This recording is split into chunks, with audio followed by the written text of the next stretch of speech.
Hello বন্ধুরা, আজকে biscuit বানাবো। এই যে বিস্কুট বানাবার জন্য দুধ পাউডার নিয়েছি, সুজি, আটা, চিনিটা একটু জল দিয়ে ভিজিয়ে রেখেছি।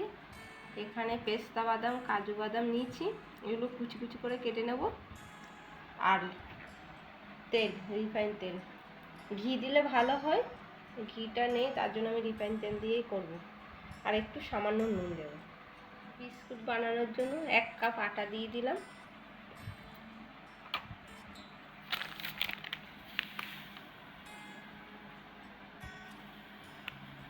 সুজি দিলাম 1/2 কাপের একটু বেশি।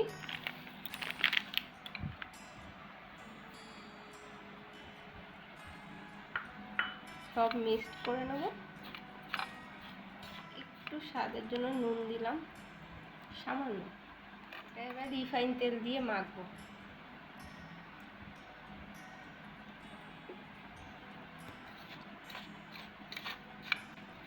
জল দেব না, চিনি ভিজিয়ে রেখেছি, ওই জলটা দিয়েই মাখবো। এবার আমি দুধ পাউডারটা দিয়ে দেবো।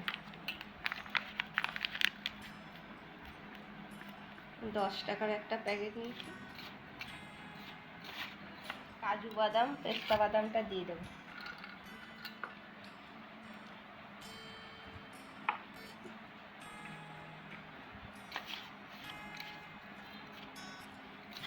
এবার এই ভিজিয়ে রাখা চিনির জলটা দিয়ে মাখবো, চিনিটা দিয়ে।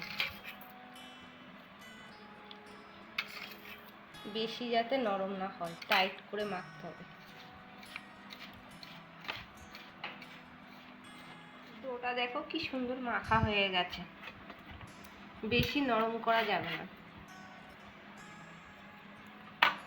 এবার এটাকে আমি সুন্দর করে শেপ দিয়ে কেটে নেব, পিস পিস করে। বিস্কুটগুলো এইভাবে শেপ দিয়ে কেটে নিয়েছি। কড়াইয়ে আমার তেলটা গরম হয়ে গেছে।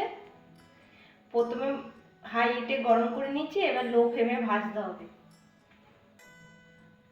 গ্যাস ছোট করে দিয়ে।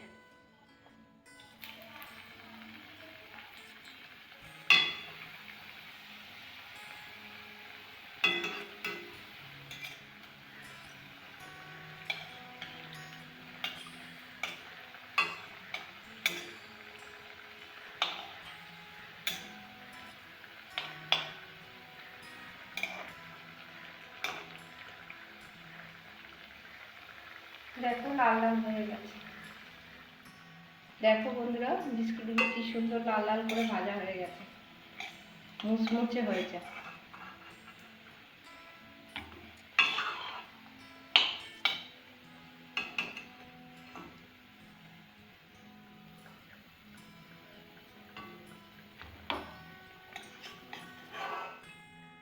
দেখো কি সুন্দর মুচমুচে হয়েছে, বিস্কুট যেমন ঝনঝন ঝনঝন আওয়াজ হচ্ছে।